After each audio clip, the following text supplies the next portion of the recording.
On the morning of March 16, 1998, something in the air around Fairhope Elementary School felt subtly, but unmistakably, off. It wasn't anything one could name right away, but the teachers sensed it before the children even arrived. The halls seemed quieter, the rhythm slightly broken, as though a familiar melody was missing its most comforting note.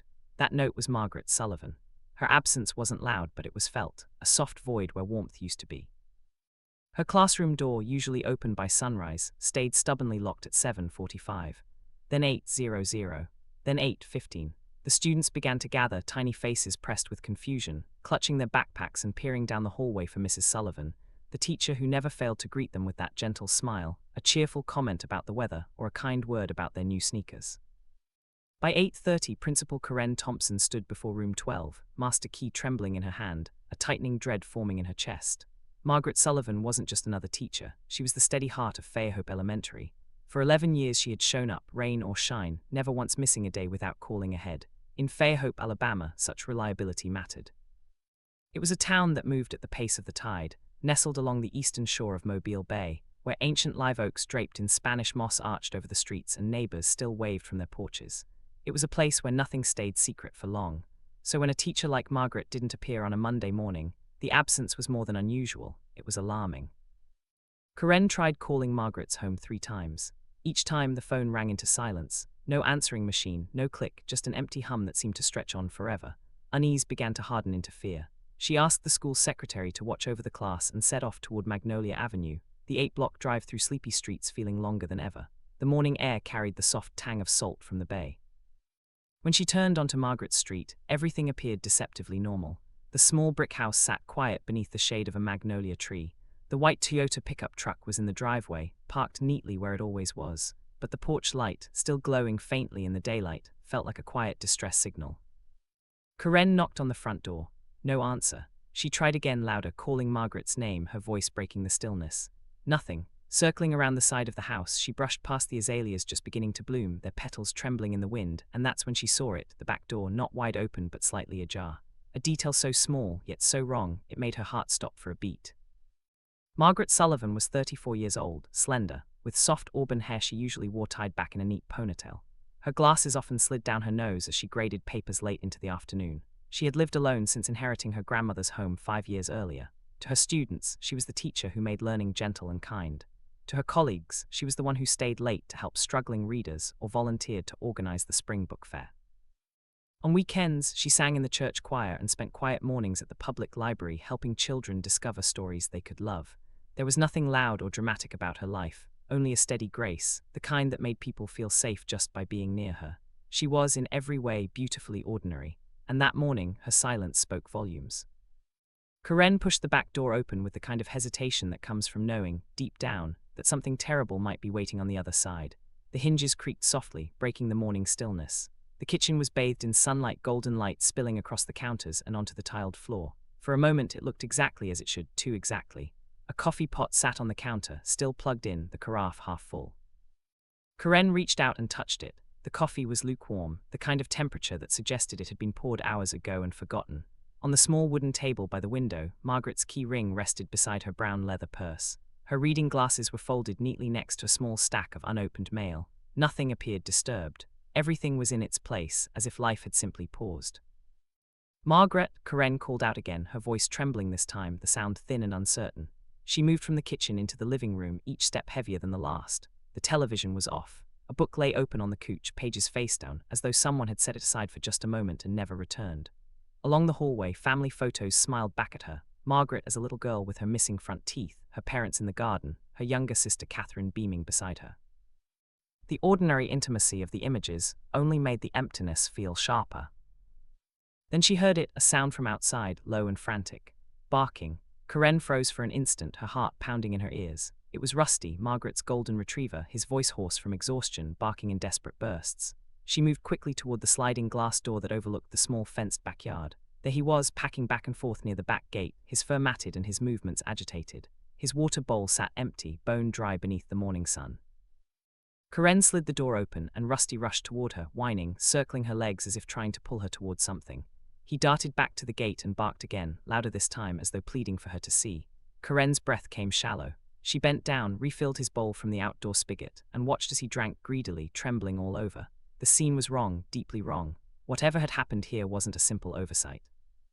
The dog's distress, the half-drunk coffee, the unlocked door, it all added up to a silent alarm. Her hands shaking, Karen returned to the kitchen and reached for the phone mounted on the wall. The buttons clicked under her fingers as she dialed 911. She spoke carefully but with rising panic, describing what she had found. An open back door, an abandoned car, a missing woman, no signs of struggle, but an unmistakable sense that something terrible had interrupted the peaceful rhythm of Margaret Sullivan's morning. Within 20 minutes, 2 patrol cars from the Fairhope Police Department pulled up to the quiet street on Magnolia Avenue. Officer James Harris stepped out first, a tall man with graying hair and a calm, measured presence that came from 15 years on the force. He had known Margaret in passing. His daughter had once been her student. He remembered her as patient, soft-spoken, the kind of teacher who knelt beside a child's desk rather than towering above it. Now he stood in her kitchen, scanning the room with a sinking heaviness, trying to make sense of the quiet disorder. Detective Linda Fraser arrived moments later. In her early 40s, with sharp, observant eyes and a reputation for noticing what others missed, she carried herself with quiet precision. She had transferred to Fairhope from Birmingham 3 years earlier and quickly earned respect for her ability to see patterns where others saw noise. Moving through the house, she took it all in, the coffee pot still warm, the purse undisturbed, the keys left behind, the door unlocked. To her, these weren't the signs of a woman who'd walked away. They were the signs of an interrupted morning, the subtle fingerprints of a life abruptly cut off mid-motion. In the bedroom, Fraser paused. The bed was neatly made, the comforter perfectly smoothed. A pair of slippers sat at the foot, just as someone might leave them before dressing for work. The closet door hung open, revealing neat rows of dresses, blouses, and jeans, all untouched. No drawers were open, no suitcase missing. Everything suggested normalcy, but that was what made it chilling. She moved into the bathroom. A toothbrush stood in its holder, a tube of toothpaste uncapped beside it, a small trail of dried paste marking the counter. Margaret had started her morning routine.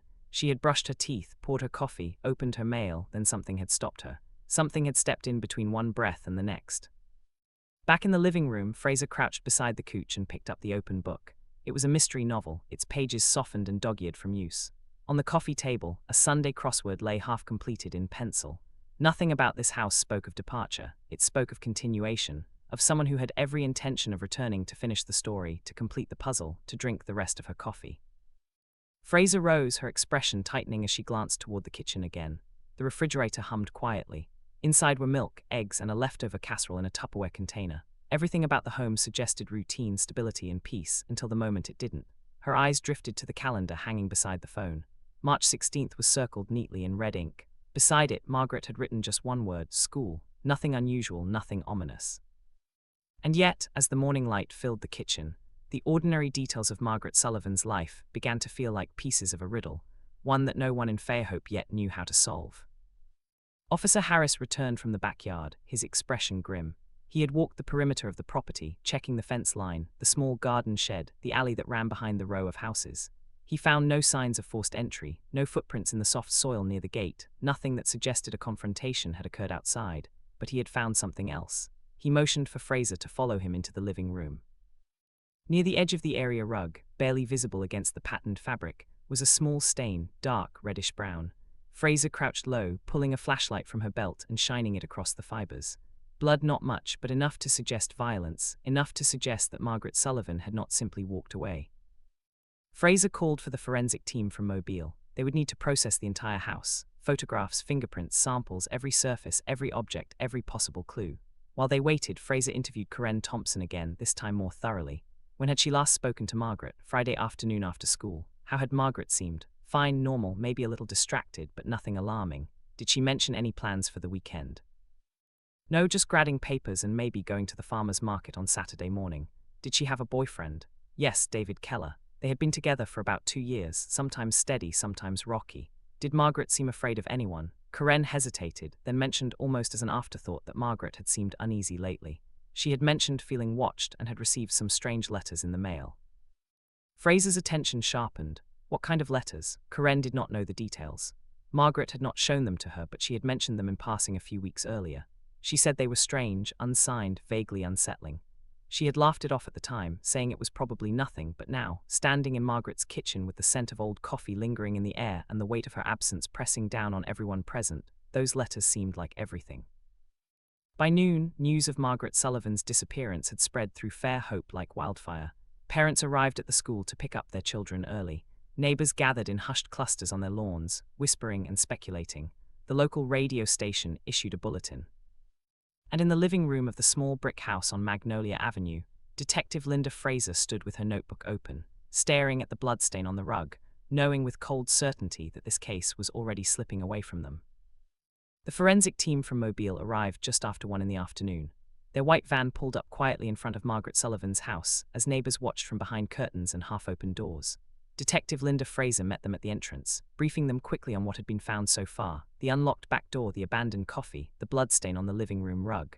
The team moved through the house with practiced efficiency, their cameras flashing in rhythmic intervals, their gloved hands lifting and bagging potential evidence. Every surface was dusted for fingerprints. Every fiber was examined under portable lights. The bloodstain was photographed from multiple angles before samples were carefully extracted and sealed in evidence containers. While the technicians worked inside, Fraser and Officer Harris began canvassing the neighborhood. Magnolia Avenue was a quiet street, lined with modest homes built in the 1950s and 60s, most of them well-maintained with tidy lawns and front porches, where elderly residents still sat in rocking chairs on warm evenings. The first house they visited belonged to Elena Mitchell, an 82-year-old widow who had lived next door to Margaret for over 30 years. She answered the door with trembling hands, her eyes red from crying. Margaret was like a granddaughter to her, sweet and thoughtful, always checking in to see if Elena needed anything from the store. Fraser asked Elena if she had noticed anything unusual the previous night. The old woman hesitated, her wrinkled hands twisting the edge of her cardigan. She had been watching television around 9:30 when she heard a vehicle idling outside. She had looked through her living room window and seen a truck parked across the street. Its headlights off but the engine running. It was not a vehicle she recognized, dark blue, maybe navy, a pickup truck bigger than Margaret's. She thought it was strange because nobody on the street drove a truck like that. It sat there for maybe 10 minutes then drove away slowly. She had not thought much of it at the time. People got lost sometimes, turned around in unfamiliar neighborhoods. Fraser wrote everything down and asked if Elena had seen the driver. No, it was too dark. The street light at the corner had been out for weeks, and the town had been slow to replace it. Fraser made a note to check with the Public Works Department about that street light. Officer Harris asked if Elena had heard anything else that night. The old woman nodded slowly. Around 10:00, maybe a little later, she had heard voices, raised voices, a man and a woman. She could not make out the words, but the tone was sharp, argumentative. She assumed it was coming from Margaret's house, but she was not certain. Sound traveled strangely on quiet nights. She had turned up the volume on her television and tried to ignore it. They moved on to the next house. Robert and Helen Clark, a couple in their late 50s, had been home the previous evening but had not noticed anything unusual. They had gone to bed early, around 9, their bedroom at the back of the house away from the street. They heard nothing. Across the street, a younger couple with 2 small children said they had been dealing with a sick toddler all night and had not paid attention to anything outside. 3 houses down, a retired postal worker named Gerald Thomas mentioned that he had taken his dog for a walk around 10:15 and had seen Margaret's porch light on, which was normal, but he thought he had seen a shadow move past the living room window. He could not be sure, it might have been nothing. By late afternoon, a pattern was emerging, fragmented and incomplete. A dark blue pickup truck, raised voices, a shadow in the window. None of it was concrete. None of it pointed definitively to what had happened to Margaret Sullivan. Fraser returned to the house as the forensic team was finishing up. The lead technician, a meticulous man named Paul Rodriguez, pulled her aside. They had found several sets of fingerprints throughout the house, most of them likely belonging to Margaret herself, but there were others, unidentified ones on the back door handle and on the kitchen counter near where the coffee pot sat. They would need to run them through the database. The bloodstain on the rug was definitely human, type O positive, which matched Margaret's blood type according to her medical records. The amount was small, consistent with a minor injury or a nosebleed, but its presence was undeniably suspicious. Fraser asked about the letters Elena Mitchell had mentioned, the strange correspondence Margaret had received. A search of the house had turned up a small stack of mail on the kitchen table, but nothing appeared unusual: bills, a few catalogs, a postcard from a friend vacationing in Florida. If there had been threatening letters, Margaret had either discarded them or hidden them somewhere the team had not yet found. Fraser made a mental note to speak with Margaret's colleagues again, and with her sister Catherine, who lived 2 hours away in Montgomery. Someone had to know more about those letters. As dusk settled over Fairhope, the police established a command center at the small station downtown. Volunteers began organizing search parties. Flyers with Margaret's photograph were printed by the hundreds, and Detective Linda Fraser sat at her desk, staring at the evidence log, knowing that the first 48 hours were critical and that nearly 12 of them had already slipped away. Catherine Sullivan arrived in Fairhope just after nightfall. Her sedan pulled into the police station parking lot with the kind of reckless speed that came from panic. She was 31 years old, 3 years younger than Margaret, with the same auburn hair but a sharper face etched with worry and exhaustion. Detective Fraser met her in a small interview room, offering coffee that Catherine declined with a shaky wave of her hand. She wanted answers. She wanted to know what the police were doing to find her sister. Fraser explained calmly, methodically, the steps they had taken so far: the canvass of the neighborhood, the forensic examination of the house, the bloodstain that was being analyzed. Catherine's face crumpled at the mention of blood. Fraser let her cry for a moment before gently steering the conversation toward what she needed to know. She asked Catherine about Margaret's state of mind in recent weeks. Had she seemed worried, frightened, different in any way? Catherine wiped her eyes with the back of her hand and nodded slowly. They spoke on the phone every Sunday evening, a ritual they had maintained since their mother passed away 4 years earlier. In the last month, Margaret had seemed distracted, preoccupied. She mentioned feeling uneasy, though she never said why exactly. Catherine had pressed her, but Margaret had laughed it off, saying she was probably just stressed from work. Then 3 weeks ago, Margaret had mentioned the letters. Catherine remembered the conversation clearly. Margaret had called on a Thursday night outside their usual schedule, and her voice had been tight, controlled. She said she had been receiving mail, anonymous letters, no return address, postmarked from Mobile. The first one had arrived about 6 weeks earlier. It was short, just a few lines on plain white paper, typed on what looked like an old typewriter. The message was vague, something about how the sender had been thinking about her, watching her, admiring her from a distance. It was unsettling but not overtly threatening. Margaret had assumed it was a prank, maybe a student playing a joke, but then more letters arrived, one every week, sometimes two. The tone remained strange and obsessive, but never crossed into explicit threats. The writer mentioned details about Margaret's daily routine: her morning jogs along the bay, the coffee shop she visited on Saturday mornings, the library where she volunteered. Whoever was sending them knew her schedule, knew where she went. Margaret had been frightened enough to mention it to Catherine, but not frightened enough to go to the police. She worried she was overreacting and did not want to make a fuss. Catherine had urged her to report it, but Margaret kept saying she would, that she just needed to think about it first. Fraser leaned forward. Did Margaret keep the letters? Catherine did not know. She assumed so, but Margaret had not said. Fraser asked if Margaret had mentioned anyone who might have been paying unusual attention to her. Catherine hesitated. There was David, her boyfriend. They had been together for 2 years, but the relationship had been strained lately. David was possessive, jealous. He did not like when Margaret spent time with friends or stayed late at school for meetings. They had argued about it more than once. Catherine had never liked him, thought he was controlling, but Margaret insisted he was just protective, that he cared deeply. Fraser made notes. She asked if there was anyone else, co-workers, neighbors, former students. Catherine thought for a moment. Margaret had mentioned a man at the school, the custodian, Thomas something. She could not remember his last name. Margaret had said he made her uncomfortable. He would linger near her classroom, find excuses to talk to her, ask personal questions.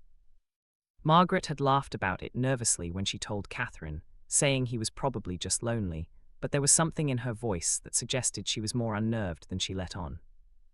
Fraser underlined the name Thomas in her notes. She would follow up with the school first thing in the morning. She asked Catherine about Margaret's friends, her social circle.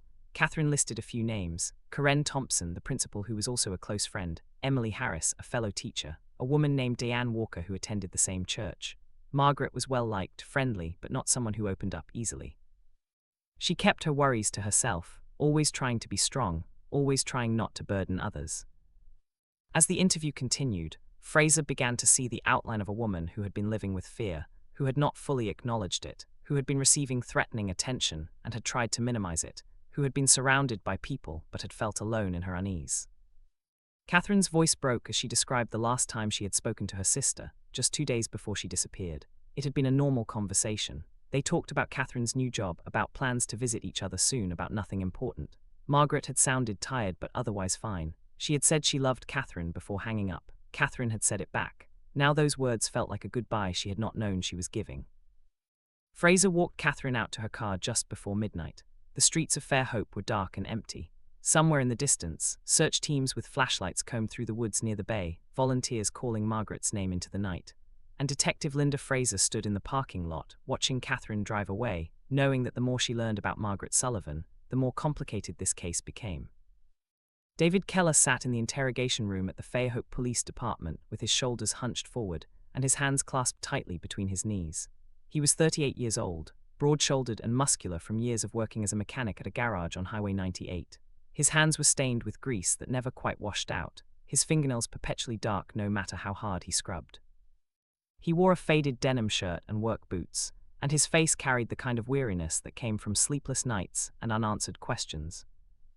Detective Linda Fraser sat across from him, her notebook open, her pen poised. Officer Harris stood near the door, arms crossed, watching. Fraser asked David when he had last seen Margaret. His voice was rough when he answered, like he had been shouting or crying or both. "Saturday afternoon," he said. "We had lunch together at a small diner downtown, the one that serves catfish and hush puppies. It had been a good day. We talked about plans for the summer, maybe taking a trip to Gulf Shores, renting a cabin on the beach. She seemed happy. We parted ways around 3 in the afternoon. She said she had papers to grade and wanted to get them done before the week started. I went back to my apartment. Spent the evening watching basketball on television, went to bed early. I didn't speak to her again." Fraser watched his face carefully. "Why didn't you try calling her Sunday?" David shifted in his chair. "We don't talk every day. It's not unusual for us to go a day or two without speaking, especially on weekends when we both have things to do. I thought about calling Sunday night, but I figured she was busy. When I heard Monday morning that she was missing, I drove straight to the school, then to the police station. I've been trying to help with the search ever since." Fraser leaned back slightly. "Tell me about the nature of your relationship." David's jaw tightened. "We've been together for 2 years. It's serious. We love each other, but it's not always easy. Margaret is independent, likes her space. I respect that, but sometimes it frustrates me. I worry about her, want to take care of her, and she doesn't always appreciate it. We argue sometimes. What couple doesn't? But it's never anything serious, never violent." Fraser let the silence stretch between them. Has David ever raised his hand to Margaret? His head snapped up, his eyes flashing with anger. "No, never. I would never hurt her. I loved her." Fraser asked if they had argued recently. David hesitated. "Yes, about a week ago. Margaret had stayed late at school for some kind of faculty meeting, and when she got home, she didn't call me like she usually does. I drove to her house unannounced, wanted to make sure she was okay. She was upset that I had shown up without asking, said I was being overbearing. We had words. I left. We didn't speak for 2 days, but then everything was fine again. We made up. It was nothing." Fraser made notes. Where was David Sunday night between 8 and midnight? He repeated what he had said before. "Home alone, watching television. No one can verify that. I live by myself in a small apartment above a hardware store. My neighbors are elderly, keep to themselves." Fraser asked if he owned a truck. David nodded. A Ford F-150 dark green. Fraser asked if he had driven it Sunday night. "No," he said. "It had been parked outside my apartment all evening." She asked if anyone had seen it there. He did not know. He had not thought to ask. Fraser shifted the conversation. Did David know about the letters Margaret had been receiving? His face went pale. "What letters?" Fraser explained. Anonymous correspondence, unsettling in tone, arriving over the past several weeks. David shook his head slowly. "Margaret never mentioned any letters. Why would she not tell me?" Fraser suggested that maybe Margaret had not wanted to worry him, or maybe she had not trusted him with that information. David's hands curled into fists on the table. He insisted she would have told him. "We tell each other everything." But the more Fraser pressed, the more cracks began to show. David admitted that Margaret had seemed distracted lately, quieter than usual, less interested in spending time together. He thought maybe she was pulling away from him, maybe questioning the relationship. He had asked her about it, but she said she was just tired, stressed with work. He believed her because he wanted to. Now he did not know what to believe. Fraser asked if David had ever followed Margaret, ever watched her when she did not know he was there. He denied it vehemently, but there was something in his eyes, a flicker of guilt, of shame, that made Fraser wonder. Officer Harris stepped forward. He asked David if he would be willing to provide a DNA sample and fingerprints for elimination purposes. David hesitated, then agreed. "What choice do I have? I want to help find Margaret. I want to prove I had nothing to do with her disappearance." But as he stood to leave the room, escorted by Harris to the processing area, Fraser could not shake the feeling that David Keller was holding something back. Maybe it was just fear, maybe it was grief, or maybe it was something darker. By Tuesday morning, Fairhope had transformed into a town consumed by the search for Margaret Sullivan. Volunteers arrived in waves, teachers, parents, church members, strangers who had seen her photograph on the news and felt compelled to help. They gathered at the community center before dawn, sipping coffee from paper cups, their breath visible in the cool March air. Detective Fraser stood before them with a map of the area spread across a folding table, dividing the volunteers into groups and assigning sections to search. The woods along the eastern edge of town, the marshlands near the bay, the abandoned properties on the outskirts where old farmhouses sagged into the earth. Search and rescue teams arrived from Mobile with trained dogs, German shepherds that strained against their leashes, eager to work. They were given items from Margaret's home, a pillowcase, a sweater to catch her scent. The dogs moved through the woods with their noses low to the ground, their handlers following closely, watching for any sign of alertness. But the dogs found nothing. They circled and doubled back, sniffing the air, the undergrowth, the damp soil, but Margaret's trail had gone cold or had never been there at all. Helicopters from the State Police Department flew over the area in wide, methodical sweeps. The pilots used thermal imaging cameras, scanning for heat signatures in the dense foliage below. They covered miles of terrain, forests, fields, the winding tributaries that fed into Mobile Bay. Local fishermen took their boats out onto the water, searching the shoreline, peering into the murky shallows where the tide pulled debris and seaweed into tangled masses. Divers from the county sheriff's office submerged into deeper sections of the bay, their movements slow and deliberate in the cold, dark water. They surfaced empty-handed. The media descended on Fairhope by midweek. News vans lined the streets near the police station, their satellite dishes extended toward the sky. Reporters stood in front of Margaret's house, speaking into cameras, recounting the details of her disappearance with grave expressions. Her photograph appeared on the evening news, on the front pages of newspapers across the state. Margaret Sullivan, smiling in her teacher's portrait, her eyes warm and trusting, had become the face of a mystery that no one could solve. Tips began flooding the police hotline, hundreds of them, most leading nowhere.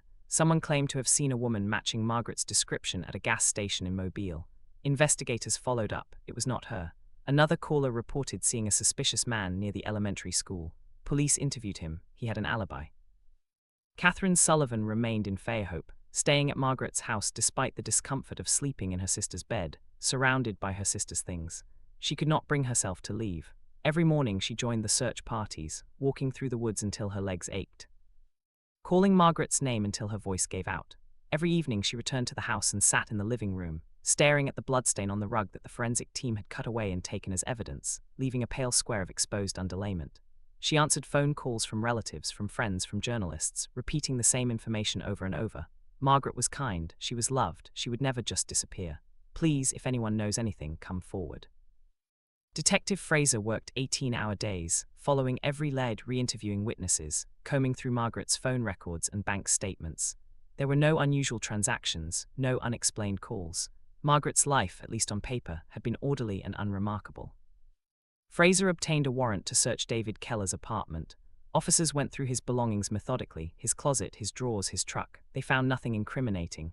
No letters, no evidence linking him to Margaret's disappearance. His fingerprints matched some of those found in Margaret's house, but that was expected. He had been her boyfriend, he had spent time there. It proved nothing. Fraser also tracked down Thomas O'Brien, the school custodian Catherine had mentioned. He was 62 years old, quiet and solitary, living alone in a small rental house on the south side of town. When Fraser and Officer Harris arrived at his door, he answered with a wary expression, his hands clutching a dish towel. They asked if they could speak with him about Margaret Sullivan. He invited them inside reluctantly. The house was dim and cluttered, filled with old furniture and stacks of newspapers.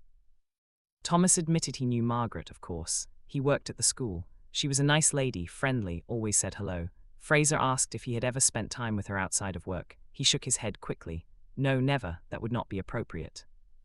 Fraser asked where he had been Sunday night. Home, he said. Alone, no one to confirm it. As the days stretched into a week, then too, the search efforts began to slow. Volunteers returned to their jobs, their families, their lives. The helicopters stopped flying. The news vans packed up and moved on to other stories. Detective Fraser stood in the empty parking lot of the community center one evening, watching the last of the search teams disband, and felt the weight of failure settle over her like a shroud. Margaret Sullivan had vanished, and despite everything, every interview, every search, every piece of evidence collected, they were no closer to finding her than they had been the day she disappeared. By the summer of 1998, the investigation into Margaret Sullivan's disappearance had slowed to a near standstill. Detective Linda Fraser continued to work the case when time allowed, but new crimes demanded attention, and the leads that had once seemed promising had all been exhausted. David Keller moved away from Fairhope in July, unable to withstand the weight of suspicion that followed him everywhere he went. Neighbors whispered when he walked by, strangers stared. He packed his belongings into the back of his green Ford and drove north to Tennessee, searching for a place where no one knew his name or the woman he had loved and lost. Thomas O'Brien remained in Fairhope, still working as the custodian at the elementary school. He kept his head down, said little to anyone, and performed his duties with the same quiet efficiency he always had. Teachers who had once greeted him warmly now avoided eye contact. Parents who picked up their children eyed him with distrust. He felt the shift in how people treated him, the unspoken accusations that hung in the air like humidity before a storm, but he said nothing. What could he say? He had done nothing wrong. He had answered every question the police asked. He had provided his fingerprints, his alibi, his cooperation, and still the shadow of suspicion clung to him. Catherine Sullivan refused to let her sister's case fade into obscurity. She took a leave of absence from her job in Montgomery and rented a small apartment in Fairhope, determined to keep Margaret's name alive. She organized vigils on the anniversary of the disappearance, gathering families and friends at the town square where candles flickered in the evening, breeze and prayers were whispered into the darkening sky. She spoke at community meetings, urging anyone with information to come forward. She posted flyers with Margaret's photograph in every public place she could find: grocery stores, gas stations, libraries, churches. The flyers yellowed and curled at the edges as months turned into years, but Catherine replaced them faithfully. In 2000, Catherine launched a website dedicated to Margaret's case. She taught herself basic web design, working late into the night on a second-hand computer, building a digital archive of everything she knew about her sister's disappearance. She posted photographs of Margaret smiling at family gatherings, teaching in her classroom, standing on the beach with the wind in her hair. She uploaded timelines, maps, and appeals for information. She included a section for tips, hoping that someone somewhere might see the site and remember something they had forgotten or had been too afraid to share. The website received occasional visitors, mostly true crime enthusiasts and amateur sleuths who left messages of support but no concrete leads. Detective Fraser retired from the Fairhope Police Department in 2006. She had worked the force for 23 years, seen cases solved and unsolved, witnessed justice delivered and denied, but Margaret Sullivan's disappearance haunted her in a way no other case had. On her last day, she stopped by the evidence room and pulled the file on Margaret, now dusty and thick with reports, photographs, and dead-end leads. She read through it one more time, searching for something she might have missed, some detail that had escaped her attention. She found nothing new. She closed the file, returned it to its place on the shelf, and walked out of the station, knowing she had failed. The town of Fairhope moved on, as towns do. New families arrived, old families left. The elementary school hired new teachers. Children who had been in Margaret's class grew up, graduated, moved away. The house on Magnolia Avenue where Margaret had lived was eventually sold. The new owners were unaware of the tragedy that had unfolded within its walls. The bloodstain on the rug had been replaced, the back door had been repaired. The memories for most people faded like old photographs, left too long in the sun. But for Catherine, there was no moving on. She visited Fairhope every year on March 16th, standing alone on the sidewalk in front of what had been her sister's home, imagining the morning Margaret had disappeared. She wondered if her sister had been afraid in those final moments, if she had called out for help. If she had thought of Catherine. The not knowing was a wound that never healed, a question that echoed endlessly through her mind. She kept the website updated, added new appeals, shared the case on social media platforms as they emerged: Facebook, Twitter, forums dedicated to unsolved mysteries. She became a fixture in the online true crime community, known for her dedication, her refusal to give up. People admired her perseverance, but admiration did not bring answers. By 2010, the case was officially classified as cold. The original investigators had retired or moved on. The evidence remained stored in a warehouse, boxed and labeled, waiting for a breakthrough that seemed less and less likely with each passing year. Margaret Sullivan became a name in a database, a file in a cabinet, a story that people occasionally stumbled upon late at night while scrolling through unsolved cases. Her face appeared in documentaries about missing persons, her case discussed briefly before the narrator moved on to the next tragedy. And in Fairhope, where Spanish moss still draped the live oaks and neighbors still waved from their porches, most people had forgotten the name Margaret Sullivan entirely. In the spring of 2024, nearly 26 years after Margaret Sullivan vanished, the Baldwin County Cold Case Unit received funding for a new initiative. Advances in forensic technology, particularly in the field of genetic genealogy, had begun solving cases that had been dormant for decades. DNA samples that had once been too degraded or too small to analyze could now be processed with techniques that had not existed in the 1990s. The unit, led by Detective Marcus Thompson, a methodical investigator in his early 50s with a reputation for persistence, began reviewing unsolved cases from the past 30 years, searching for those that might benefit from re-examination. Margaret Sullivan's case was near the top of the list. Detective Thompson pulled the file from storage, reading through the reports that Fraser and her team had compiled so long ago. He studied the photographs of the crime scene, the statements from witnesses, the forensic analysis of the bloodstain found on the living room rug. The blood had been tested in 1998 using the methods available at the time: blood typing, basic serology, but DNA analysis had been rudimentary and expensive. The sample had been preserved, stored in a freezer at the state crime lab, waiting for a day when technology might catch up to the questions it held. Thompson contacted the lab and requested that the sample be sent to a private forensic company specializing in genetic genealogy. The company, based in Virginia, had made headlines in recent years for helping law enforcement solve high-profile cold cases by uploading DNA profiles to genealogical databases and building family trees to identify suspects. The process was painstaking, requiring weeks or months of research, but it had proven remarkably effective. Thompson was cautiously optimistic. If the blood on Margaret's rug had come from her attacker, there was a chance, however slim, that they could finally identify who had been in her home that night. The sample arrived at the lab in early February. Technicians extracted what little DNA remained and used advanced amplification techniques to generate a profile. The quality was not perfect, but it was usable. They uploaded the profile to a public genealogical database, searching for matches among the millions of users who had submitted their DNA in search of ancestral connections.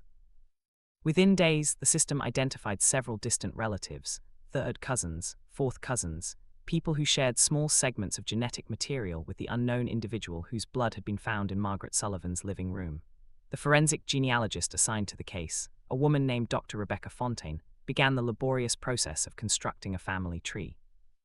She started with the closest matches and worked backward through generations, tracing lineage through birth records, marriage certificates, obituaries, and census data. She built branches and sub-branches, identifying common ancestors, narrowing the pool of potential suspects. It was detective work of a different kind, less about physical evidence and more about patterns, connections, and the slow accumulation of verifiable facts.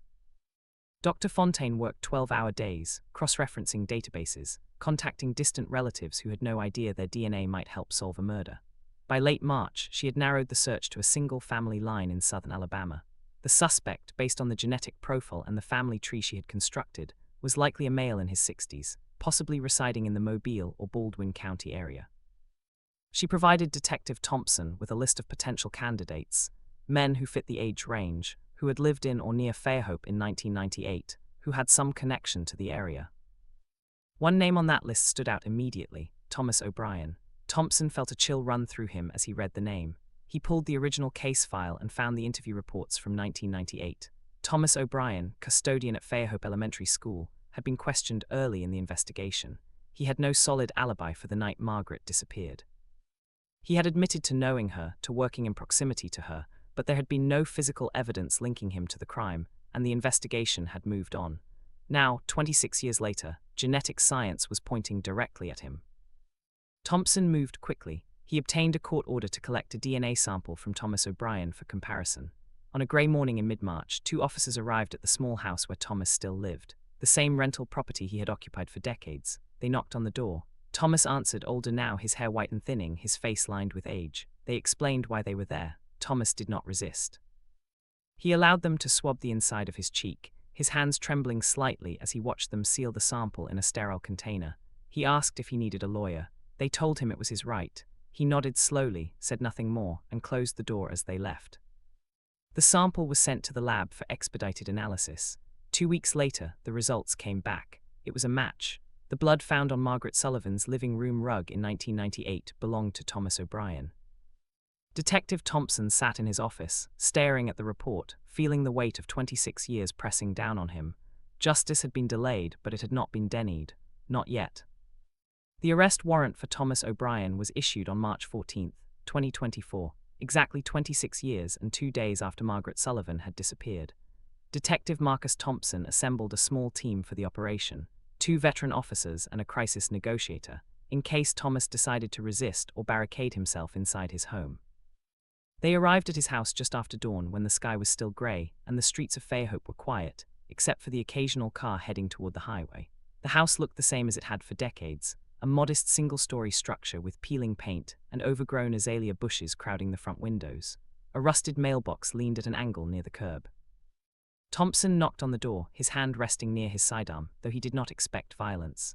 Thomas O'Brien was 62 years old now, frail and slow-moving, his health deteriorated by years of chain smoking and poor diet. When the door opened, Thomas stood in the threshold, wearing a faded bathrobe and slippers, his eyes red-rimmed and watery. He looked at Thompson and the officers behind him, and something in his expression shifted, not surprise, but resignation, as if he had been waiting for this moment for a very long time. Thompson informed him that he was under arrest for the murder of Margaret Sullivan. Thomas said nothing. He extended his wrists without protest, allowing the handcuffs to close around them with a metallic click that echoed in the still morning air. They transporting him to the Baldwin County Detention Center in Bay Minette, a 30-minute drive north of Fairhope. Thomas sat in the back of the police cruiser in silence, staring out the window at the passing landscape, pine forests, trailer parks, roadside diners with flickering neon signs. He did not ask questions. He did not proclaim his innocence.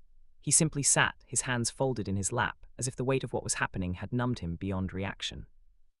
At the detention center, he was processed, fingerprinted, photographed, and placed in a holding cell.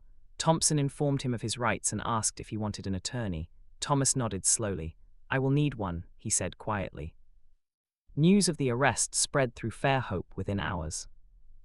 The local radio station interrupted its morning programming to announce that an arrest had been made in the Margaret Sullivan case.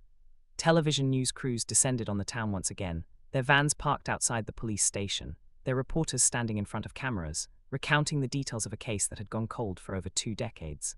Social media erupted with reactions: shock, relief, anger, disbelief. People who had lived in Fairhope in 1998 remembered Margaret, remembered the search efforts, remembered the fear that had gripped the community. Younger residents who had never heard of the case searched online, reading old articles, watching archived news footage, piecing together a tragedy that had unfolded before they were born. Catherine Sullivan received the call from Detective Thompson while she was at work in Montgomery. She had been in a meeting when his name appeared on the screen. She excused herself, stepped into the hallway, and answered. Thompson told her they had made an arrest. He told her it was Thomas O'Brien, the custodian from the school. He told her the DNA evidence had finally provided the breakthrough they needed. Catherine's legs buckled. She slid down the wall to the floor, the phone pressed to her ear, tears streaming down her face. For 26 years she had carried the unbearable weight of not knowing. Now, finally, there was an answer. It was not the answer she had hoped for. Margaret was still gone, still lost, but it was something. It was closure, or at least the beginning of it. Catherine drove to Fairhope that afternoon, her hands gripping the steering wheel so tightly her knuckles turned white. She went straight to the police station, where Thompson met her in a small conference room. He showed her the evidence, the DNA results, the family tree constructed by Dr. Fontaine, the timeline that placed Thomas at the scene. He explained how genetic genealogy had cracked the case, how science had caught up to a crime that had seemed unsolvable. Catherine listened, nodding, wiping her eyes with a crumpled tissue. She asked if Thomas had confessed. "Not yet," Thompson said, "but we are confident we have the right man." The community reacted with a mixture of vindication and horror. Thomas O'Brien had lived among them for decades, working at the school, walking the same streets, shopping at the same stores. Parents whose children had attended Fairhope Elementary felt a cold dread as they realized this man had been near their sons and daughters for years. Teachers who had worked alongside him felt betrayed, sickened. How could they not have known? How could they have missed the signs? But there had been no signs, or at least none that had been obvious. Thomas had been quiet, unremarkable, forgettable. He had hidden in plain sight. David Keller, now living in Chattanooga and working at an auto repair shop, saw the news online. He sat in his small apartment, staring at the headline on his phone, feeling a strange mixture of relief and bitterness. For years, people had suspected him. For years, he had carried the shame and the whispers. Now the truth was out, and it had nothing to do with him. He thought about calling Catherine, thought about reaching out to say he was sorry for everything, but he did not know what he would say, so he sat in silence, watching the news coverage, and tried to reconcile the woman he had loved with the man who had taken her away.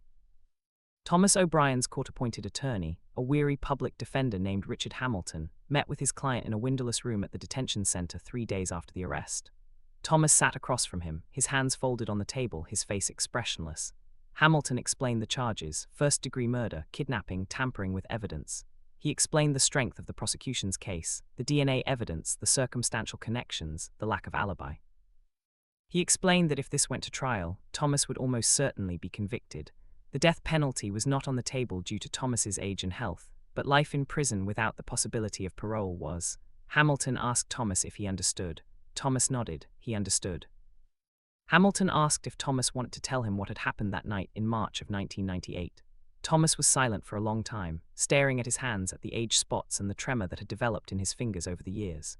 When he finally spoke, his voice was barely above a whisper. He said he had been obsessed with Margaret Sullivan. He had watched her for months, maybe longer. He had written her letters, unsigned, pouring out his feelings, his desires, his fantasies. He had convinced himself that she felt the same way, that she was just too shy to admit it. He had believed, in some twisted corner of his mind, that if he could just talk to her alone, she would understand. On the night of March 15th, he had driven to her house after dark. He parked his truck a block away and walked through the alley behind her property. The back gate was unlocked. He entered her yard quietly, stood outside the sliding glass door and watched her through the window. She was reading on the couch alone, peaceful. He knocked softly. She looked up, startled, and came to the door. She recognized him from the school. She asked what he was doing there. He said he needed to talk to her, that it was important. She hesitated but opened the door, probably thinking it was some kind of emergency. Once inside, Thomas tried to find words big enough to contain what had been building inside him for months. His voice shook as he confessed everything. How he loved her, how he couldn't stop thinking about her, how certain he was that he could make her happy if only she would give him a chance. His words tumbled out in a desperate rush, a fragile plea wrapped in obsession. But Margaret wasn't moved. She was horrified. The man standing before her wasn't a colleague anymore. He was a stranger, unpredictable and frightening. She ordered him to leave, her voice sharp, trembling with anger and fear. When he didn't move, she threatened to call the police. Panic surged through Thomas like a fever. Something dark and unthinking took over. He lunged toward her, grabbing her arm, trying to stop her from reaching the phone. Margaret fought back with everything she had, clawing at his face, screaming, trying to twist free. He pressed his hand over her mouth to silence her, his breath ragged, his mind spinning in blind terror. She struggled beneath his grip, her eyes wide with disbelief and terror, and then suddenly she went still. The silence that followed was unbearable. In that frozen moment, Thomas realized what he had done. He hadn't meant to kill her, he swore he hadn't, but the truth didn't matter. She was gone. Margaret Sullivan lay lifeless at his feet, and the world felt hollow, unreal. The next hours blurred into a nightmare he could neither stop nor undo. Moving mechanically, Thomas fetched a blanket from her bedroom, wrapped her carefully, and carried her to his truck under the pale glow of the moon. He drove south, the road stretching endlessly through the dark wetlands near Weeks Bay. When he reached the marsh, he stepped into the cold, murky water, wading through the cypress roots until he found a place where the current ran deep and slow. There, surrounded by the sounds of crickets and distant frogs, he let her go. He stood for a long time watching the water close over her, watching as the dark current pulled her beneath the silt. Then he turned back to his truck, drove home, and burned his clothes in a trash barrel behind the house. The next morning he went to work as though nothing had happened, but something had, something he would carry like a stone in his chest for the rest of his life. For years, Thomas lived in quiet torment. Guilt gnawed at him, shame hollowed him out from the inside. Every smile felt false, every sunrise a reminder of the life he had stolen. He destroyed not only Margaret's future, but the lives of everyone who loved her. And now, decades later, when he finally sat across from Detective Hamilton in the sterile interview room, the weight of that secret was too much to bear. Hamilton listened silently, his face unreadable, as Thomas confessed. The old man's voice broke only once when he described the moment Margaret stopped fighting. When he was finished, the room was thick with quiet. Hamilton asked if Thomas would consider pleading guilty in exchange for a reduced sentence. Thomas shook his head. There was no sentence light enough to make a difference now. He was old, he was sick, he would die in prison no matter what the paperwork said. He would plead guilty because it was the truth, because he owed Margaret's family that much, because he was done living inside the lie. The plea hearing was held on a humid afternoon in late April. The courthouse was packed, journalists, neighbors, true crime enthusiasts who had followed the case for years. In the front row sat Catherine Sullivan, Margaret's younger sister, holding a framed photograph of her sibling close against her chest. She wore a simple black dress and didn't take her eyes off the man in shackles as he entered the courtroom. The look she gave him could have burned through stone. Thomas never looked back. His eyes stayed fixed on the floor. When the judge asked how he pleaded to the charge of first-degree murder, Thomas stood. His hands trembled, but his voice was steady. "Guilty," he said. The word fell heavy in the room like the closing of a door. The judge pronounced the sentence, life in prison without parole. There was no dramatic outburst, no gasp, no sense of satisfaction. Just the dull, procedural rhythm of justice arriving too late to matter. As Thomas was led away, Catherine's composure finally broke. She collapsed into her husband's arms, sobbing with the kind of grief that comes from both closure and loss, the realization that the story was over, but the wound would never fully heal. Outside, Detective Thompson stood before the cameras, his expression somber. He thanked the cold case team, the forensic genealogist, everyone who had fought to bring resolution to a case that had haunted Fairhope for decades. Margaret's body, he admitted, would likely never be found, swallowed long ago by the vast, unforgiving marshes of Alabama. But at least now there was truth. At least now Thomas O'Brien would spend his remaining days behind bars. A week later, Catherine returned to Montgomery. She sat down at her desk, opened the website she had maintained for 26 long years, and typed her final update. She wrote about the arrest, the confession, the sentencing. She thanked the strangers who had offered hope, the volunteers who had refused to forget, and the community that had carried her through the darkness. Then, for the first time in over 2 decades, she closed her laptop. And in the quiet that followed, Catherine Sullivan finally allowed herself to grieve, not for a case, not for justice, but for her sister. For Margaret, the woman she had loved and lost on a quiet March night when the world had turned away and left only silence behind.